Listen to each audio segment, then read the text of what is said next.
So if you're a course creator, creating content is a little different than other products. I mean, if you're a service provider or a coach, the conversion is going to happen most likely on the phone. And if you're selling a physical products, then the content that you're creating is probably around this, practical thing that you're selling and that people can put in their house. And while creating content for each of these things is going to be a little different. And in this video, I'm going to talk about how to think about creating content as a course creator. But not only that, I'm also going to show you how to be way more productive with it.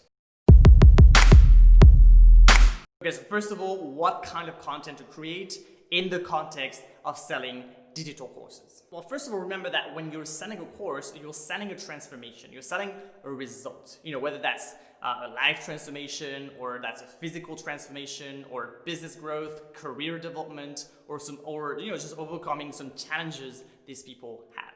And when people check out your content, then they're going to be challenged in a way, right?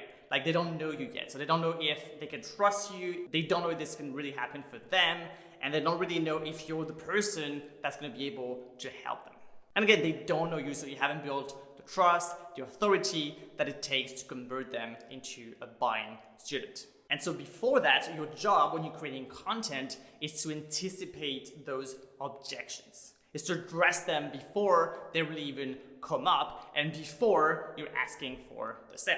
Because the person that's watching your free content is not exactly the same that's going to buy your course. There's a series of mini transformations they need to make before being really, in the space that they're going to consider buying your course. And so if we keep it really top level, the kind of content you should create is one that challenges their mindset and also help them to start moving forward, to start making those baby steps in the beginning to just get the ball rolling.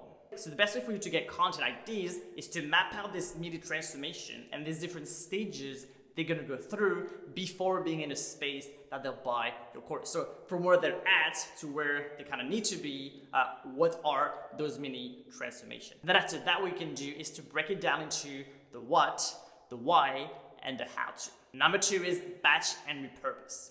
Okay, so now we know what kind of content we need to create, and now what is the best process to go about it? Because if you're a course creator, there's a lot of things to do. And, creating content can definitely be in the category of things that is a huge time waste. And the best way to go about it is to batch and repurpose. Okay, so think about your main core piece of content. If that's video, a podcast, or an article. And then think about how can you repurpose that to other platforms and other kind of content. Okay, so this is an example of what it could look like. So let's say you have your video, that's your core content. You're putting out one video a week, and then you're going to transcribe this video and turn that into an article.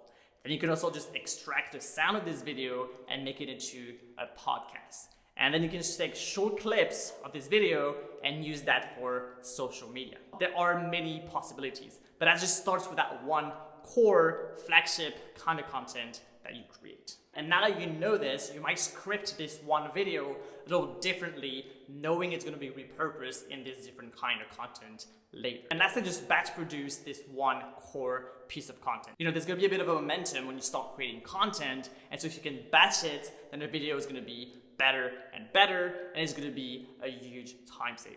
Okay, so let's look at, first of all, you need to be sure on what kind of content to create. So the content that prevents objections, that addresses their mindset, etc., and then breaking it down into those mini transformation, then the how, the why, and the how to. And then secondly, knowing how to go about producing that content. So having this core piece of content that you can batch produce, and then you can repurpose to other kinds of content and different platforms. And if you want to see a broader range of, strategies and platforms to use, that I put together the online course cookbook. And these are all the strategies to sell courses. Obviously I talked about creating content today, but then there is the actual conversions and strategies to launch and scale your online course. And I put together this free manual for you to look at. So if you want it, just click the link in the description, go get the cookbook. I'll send that to you for free. Thank you for listening, and I'll talk to you soon.